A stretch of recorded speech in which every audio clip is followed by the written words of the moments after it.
कहानियाँ में आपका स्वागत है। मैं तनुजा त्रिपाठी आज आपके सामने मुंशी प्रेमचंद द्वारा रचित तेतर कहानी लेकर आई हूँ, जो मानसरोवर भाग 3 का हिस्सा है। तो चलिए सुनते हैं आज की कहानी तेतर। आखिर वही हुआ जिसकी आशंका थी, जिसकी चिंता में घर के सभी लोग, विशेषतः प्रसूता पड़ी हुई थी। 3 पुत्रों के पश्चात कन्या का जन्म हुआ। माता सौर में सूख गई, पिता बाहर आंगन में सूख गए और पिता की वृद्धा माता सौर द्वार पर सूख गई। अनर्थ, महा अनर्थ। भगवान ही कुशल करे तो हो। यह पुत्री नहीं राक्षसी है। इस अभागिनी को इसी घर में आना ही था तो कुछ दिन पहले क्यों ना आई। भगवान 7वें शत्रु के घर भी तेतर का जन्म न दे। पिता का नाम था पंडित दामोदर दत्त। शिक्षित आदमी थे, शिक्षा विभाग ही में नौकर भी थे, मगर इस संस्कार को कैसे मिटा देते जो परंपरा से हृदय में जमा हुआ था कि तीसरे बेटे की पेट पर होने वाली कन्या अभागिन होती है, या पिता को लेती है या माता को या अपने को। उनकी वृद्धा माता लगी नवजात कन्या को पानी पी पी कर कोसने। कलमुही है कलमुही, न जाने क्या करने आई है यहाँ। किसी बांझ के घर जाती तो उसके दिन फिर जाते। दामोदर दत्त दिल में तो घबराए हुए थे, पर माता को समझाने लगे, माँ तेतर वेतर कुछ नहीं, भगवान की जो इच्छा होती है वही होता है। ईश्वर चाहेंगे तो सब कुशल ही होगा। गाने वालियों को बुला लो, नहीं लोग कहेंगे 3 बेटे हुए तो कैसे फूली फिरती थी, एक बेटी हो गई तो घर में कोहराम मच गया। माता, अरे बेटा तुम क्या जानो इन बातों को, मेरे सिर तो बीत चुकी है। प्राण नहों में समाया हुआ है। तेतर ही के जन्मे से तुम्हारे दादा का देहांत हुआ, तभी से तेतर का नाम सुनते ही मेरा कलेजा कांप उठता है। दामोदर, इस कष्ट के निवारण का भी कोई उपाय होगा। माता, उपाय बताने को तो बहुत है, पंडित जी से पूछो तो कोई ना कोई उपाय बता देंगे, पर इससे कुछ होता नहीं। मैंने कौन से अनुष्ठान नहीं किए, पर पंडित जी की तो मुठ्ठियां गर्म हुई। यहाँ जो सिर पर पड़ना था वो पड़ ही गया। अब टके के पंडित रह गए हैं। यजमान मरे या जिए उनकी बला से उनकी दक्षिणा मिलनी चाहिए। लड़की दुबली पतली भी नहीं है, तीनों लड़कों से हृष्ट पुष्ट है। बड़ी बड़ी आंखें हैं, पतले पतले लाल लाल होंठ है जैसे गुलाब की पत्ती, गोरा चिट्टा रंग है, लंबी सी नाक। कलमुही नहलाते समय रोई भी नहीं, टुकुर टुकुर ताकती रही। यह सब लक्षण कुछ अच्छे थोड़े ही हैं। दामोदर दत्त के तीनों लड़के सांवले थे, कुछ विशेष रूपवान भी नहीं थे। लड़की के रूप का बखान सुनकर उनका चित्त कुछ प्रसन्न हुआ। बोले, अम्मा जी तुम भगवान का नाम लेकर गाने वालियों को बुला भेजो। गाना बजाना होने दो, भाग्य में जो कुछ है वह तो होगा ही। माता, जी तो हुलसता ही नहीं, करूं क्या। दामोदर, गाना न होने से कष्ट का निवारण तो होगा नहीं कि हो जाएगा। अगर इतने सस्ते जान छूटे तो न कराओ गाना। माता, बुलाए लेती हूँ बेटा, जो कुछ होना था वह तो हो गया। इतने में दाई ने सौर में से पुकार कर कहा, बहू जी कहती हैं गाना वाना कराने का काम नहीं है। माता, भला उनसे कहो चुप बैठी रहें, बाहर निकलकर मनमानी करेंगी। 12 ही दिन है, बहुत दिन नहीं है। बहुत इतराती फिरती थी, यह न करूंगी वह न करूंगी, देवी क्या है देवता क्या है। मर्दों की बातें सुनकर वही रट लगाने लगती थी, तो अब चुपके से बैठती क्यों नहीं। मैमे तो तेतर को अशुभ नहीं मानती और सब बातों में मेमों की बराबरी करती है, तो इस बात में भी करें। यह कहकर माताजी ने नाइन को भेजा कि जाकर गाने वालियों को बुला ला। पड़ोस में भी कहती जाना। सबेरा होते ही बड़ा लड़का सोकर उठा और आंखें मलता हुआ जाकर दादी से पूछने लगा, बड़ी अम्मा कल अम्मा को क्या हुआ। माता, लड़की तो हुई है। बालक खुशी से उछलकर बोला, ओ हो, पैजनिया पहनकर छुन छुन चलेगी, जरा मुझे दिखा दो दादी जी। माता, अरे क्या सौर में जाएगा, पागल हो गया है क्या। लड़की की उत्सुकता न मानी, सौर के द्वार पर जाकर खड़ा हो गया और बोला, अम्मा जरा बच्ची को मुझे दिखा दो। दाई ने कहा, बच्ची अभी सोती है। बालक, जरा दिखा दो गोद में लेकर। दाई ने कन्या उसे दिखा दी और वहां से दौड़ता हुआ वो अपने छोटे भाइयों के पास पहुंचा और उन्हें जगा जगा कर खुशखबरी सुनाई। एक बोला, नन्ही सी होगी। बड़ा, बिल्कुल नन्ही सी, वह जैसी बड़ी गुड़िया, ऐसी गोरी है कि क्या किसी सांप की लड़की होगी? यह लड़की मैं लूंगा। सबसे छोटा बोला, हमको भी दिखा दो। तीनों मिलकर लड़की को देखने आए और वहां से बगले बजाते उछलते कूदते बाहर गए। बड़ा, देखा कैसी है? मझला, कैसे आंखें बंद किए पड़ी थी। छोटा, इसे हमें तो देना। बड़ा, खूब द्वार पर बारात आएगी, हाथी घोड़े बाजे आतिशबाजी। मझला और छोटा ऐसे मग्न हो रहे थे मानो वह मनोहर दृश्य आंखों के सामने है। उनके सरल नेत्र मनोल्लास से चमक रहे थे। मझला बोला, फुलवारियां भी होंगी? छोटा, हम भी फूल लेंगे। छठी भी हुई, बरही भी हुई। गाना बजाना, खाना खिलाना, देना दिलाना सब कुछ हुआ, पर रस्म पूरी करने के लिए, दिल से नहीं, खुशी से नहीं। लड़की दिन दिन दुर्बल और अस्वस्थ होती जाती थी। माँ उसे दोनों वक्त अफीम खिला देती और बालिका दिन रात नशे में बेहोश पड़ी रहती। जरा भी नशा उतरता तो भूख से विकल होकर रोने लगती। माँ कुछ ऊपरी दूध पिलाकर अफीम खिला देती। आश्चर्य की बात तो यह थी कि अब की उसकी छाती में दूध ही नहीं उतरा। यूं भी उसे दूध देर से उतरता था, पर लड़कों की बेर उसे नाना प्रकार के दूधवर्धक औषधियां खिलाई जाती। बार बार शिशु को छाती से लगाया जाता, यहाँ तक कि दूध उतर ही आता था। पर अब की यह आयोजनाएं न की गईं। फूल सी बच्ची कुमलाती जाती थी।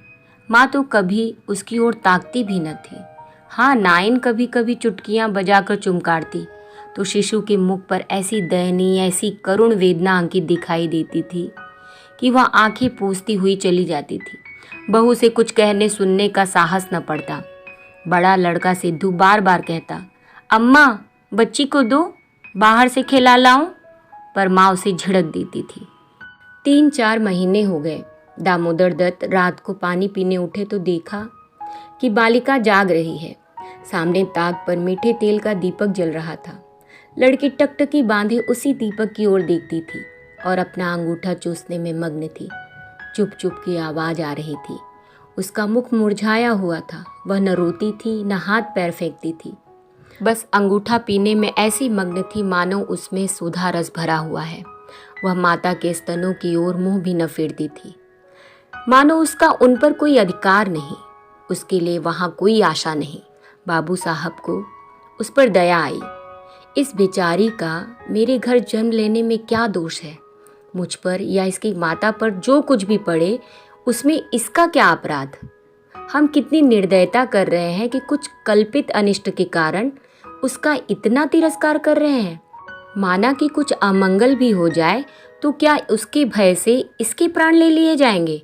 अगर अपराधी है तो मेरा प्रारब्ध है। इस नन्हे से बच्चे के प्रति हमारी कठोरता क्या ईश्वर को अच्छी लगती होगी? उन्होंने उसे गोद में उठा लिया और उसका मुख चूमने लगे। लड़की को कदाचित पहली बार सच्चे स्नेह का ज्ञान हुआ। वह हाथ पैर उछालकर गूं गूं करने लगी और दीपक की ओर हाथ फैलाने लगी। उसे जीवन ज्योति सी मिल गई। प्रातःकाल दामोदर दत्त ने लड़की को गोद में उठा लिया और बाहर लाए। स्त्री ने बार बार कहा, उसे पड़ी रहने दो, ऐसी कौन सी बड़ी सुंदर है, अभागिन। रात दिन तो प्राण खाती रहती है, मर भी नहीं जाती कि जान छूट जाए। किंतु दामोदर दत्त ने न माना। उसे बाहर लाए और अपने बच्चों के साथ बैठकर खिलाने लगे। उनके मकान के सामने थोड़ी सी जमीन पड़ी हुई थी। पड़ोस के किसी आदमी की एक बकरी उसमें आकर चरा करती थी। इस समय भी वह चर रही थी। बाबू साहब ने बड़े लड़के से कहा, सिद्धू जरा उस बकरी को पकड़ो तो इसे दूध पिलाएं, शायद भूखी है बेचारी। देखो तुम्हारी नन्ही सी बहन है ना, इसे रोज हवा में खिलाया करो। सिद्धू को तो दिल लगी हाथ आई। उसका छोटा भाई भी दौड़ा। दोनों ने घेर कर बकरी को पकड़ा और उसका कान पकड़े हुए सामने लाए। पिता ने शिशु का मुंह बकरी के थन में लगा दिया। लड़की चुबलाने लगी और एक क्षण में दूध की धार उसके मुंह में जाने लगी, मानो टिमटिमाते दीपक में तेल पड़ जाए। लड़की का मुंह खिल उठा। आज शायद पहली बार उसकी क्षुधा तृप्त हुई थी। वह पिता की गोद में हुमक हुमक कर खेलने लगी। लड़कों ने भी उसे खूब नचाया कुदाया। उस दिन से सिद्धू को मनोरंजन का एक नया विषय मिल गया। बालकों को बच्चों से बहुत प्रेम होता है। अगर किसी घोंसले में चिड़िया का बच्चा देख पाए तो बार बार वहां जाएंगे। देखेंगे कि माता बच्चे को कैसे दाना चुगाती है, बच्चा कैसे चोंच खोलता है, कैसे दाना लेते समय परों को फड़फड़ाकर चें चें करता है। आपस में बड़े गंभीर भाव से उसकी चर्चा करेंगे। अपने अन्य साथियों को ले जाकर उसे दिखाएंगे। सिद्धू ताक में लगा रहता। ज्यों ही माता भोजन बनाने या स्नान करने जाती, तुरंत बच्ची को लेकर आता और बकरी को पकड़कर उसके थन में शिशु का मुंह लगा देता। कभी दिन में 2-2, 3-3 बार पिलाता। बकरी को भूसी चोकर खिलाकर ऐसा परचा लिया कि वह स्वयं चोकर के लोभ में चली आती और दूध देकर चली जाती। इस भांति कोई 1 महीना गुजर गया। लड़की हृष्ट पुष्ट हो गई, मुख पुरुष के समान विकसित हो गया, आंखें जग उठी, शिशुकाल की सरल आभा मन को हरने लगी। माता उसे देख देख कर चकित होती थी। किसी से कुछ कह तो न सकती, पर दिल में उसे आशंका होती कि अब वह मरने को नहीं, हम ही लोगों के सिर जाएगी। कदाचित ईश्वर इसकी रक्षा कर रहे हैं, जब ही तो दिन दिन निखरती आती है, नहीं तो अब तक ईश्वर के घर पहुंच गई होती। मगर दादी माता से कहीं ज्यादा चिंतित थी।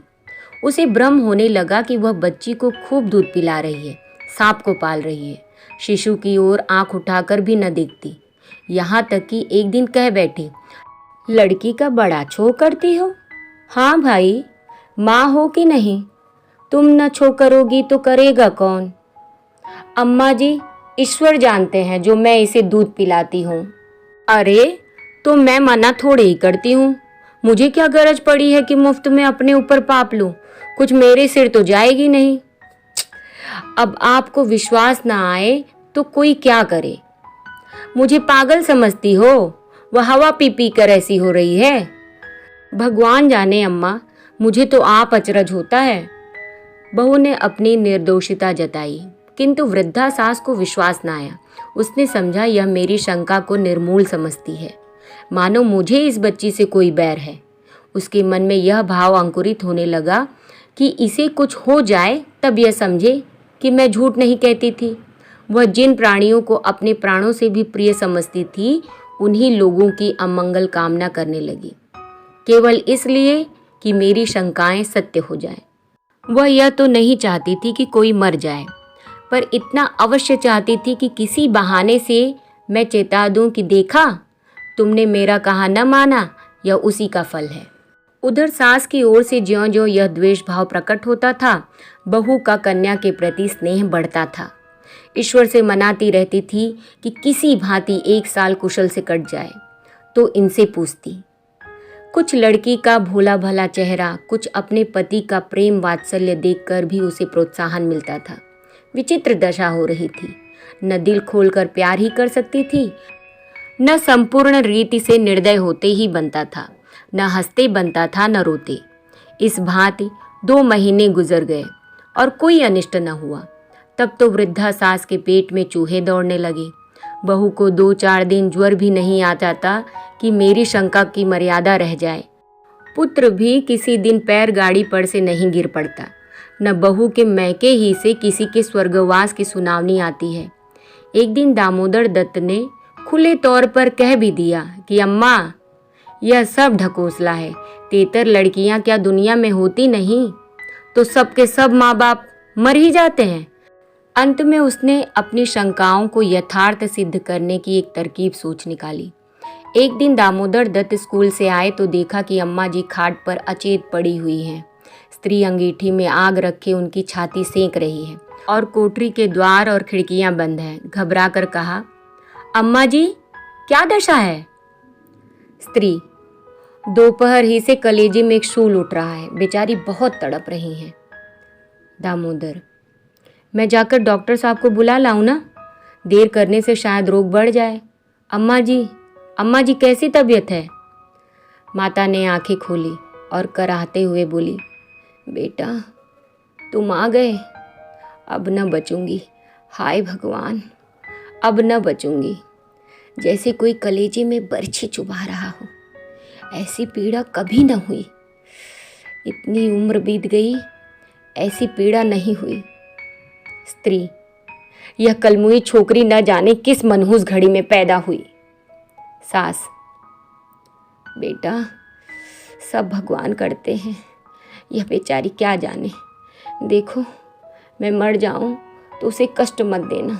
अच्छा हुआ मेरे सिर आई, किसी के सिर तो आती ही, मेरे ही सिर से ही।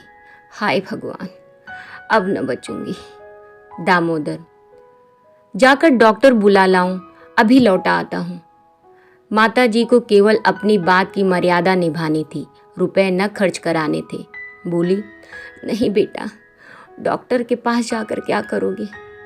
अरे वह कोई ईश्वर है, डॉक्टर अमृत पिला देगा, 10-20 वह भी ले जाएगा। डॉक्टर वैद्य से कुछ न होगा। बेटा तुम कपड़े उतारो, मेरे पास बैठकर भागवत पढ़ो, अब न बचूंगी। हाय राम। दामोदर, तेतर बुरी चीज है। मैं समझता था कि ढकोसला ही ढकोसला है, स्त्री, इसी से मैं उसे कभी मुंह नहीं लगाती थी।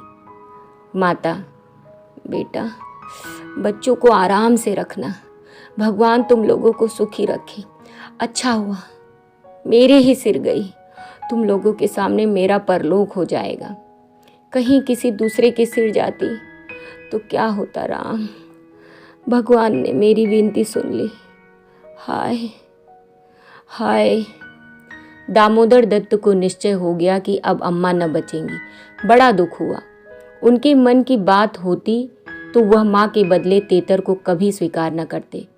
जिस जननी ने जन्म दिया, नाना प्रकार के कष्ट झेलकर उनका पालन पोषण किया, अकाल वैधव्य को प्राप्त होकर भी उनकी शिक्षा का प्रबंध किया, उसके सामने एक दुधमुही बच्ची का क्या मूल्य था, जिसके हाथ का एक गिलास पानी भी वह न जानते थे। शोकातुर हो कपड़े उतारे और माँ के सिरहाने बैठकर भागवत की कथा सुनाने लगे। रात को बहू भोजन बनाने चली तो सास से बोली, अम्मा जी तुम्हारे लिए थोड़ा सा साबूदाना छोड़ दूं? माता ने व्यंग करके कहा, बेटी अन्न बिना न मारो, भला साबूदाना मुझसे खाया जाएगा? जाओ थोड़ी पूरियां छान लो, पड़े पड़े जो कुछ इच्छा होगी खा लूँगी। कचौरियाँ भी बना लेना, मरती हूँ तो भोजन को तरस तरस क्यों मरूँ। थोड़ी मलाई भी मंगवा लेना, चौक की हो। फिर थोड़े खाने आऊँगी बेटी, थोड़े से केले मंगवा लेना, कलेजे के दर्द में केले खाने से आराम होता है।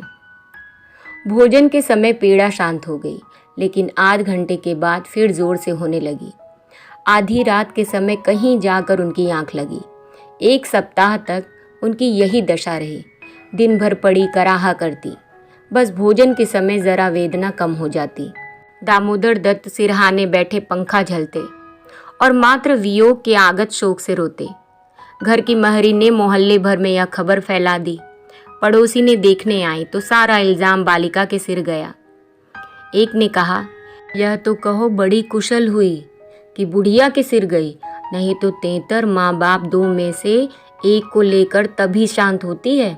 दैव न करे किसी के घर तेतर का जन्म हो। दूसरी बोली, मेरे तो तेतर नाम सुनते ही रोए खड़े हो जाते हैं, भगवान बांझ रखे पर तेतर न दे। 1 सप्ताह के बाद वृद्धा का कष्ट निवारण हुआ। मरने में कोई कसर न थी। वह तो कहो पुरखाओं का पुण्य प्रताप था। ब्राह्मणों को गोदान दिया गया, दुर्गा पाठ हुआ, तब कहीं जाके संकट कटा। तो यहाँ पे ये कहानी समाप्त होती है। अब हम मिलेंगे एक नई कहानी के साथ। तब तक के लिए धन्यवाद।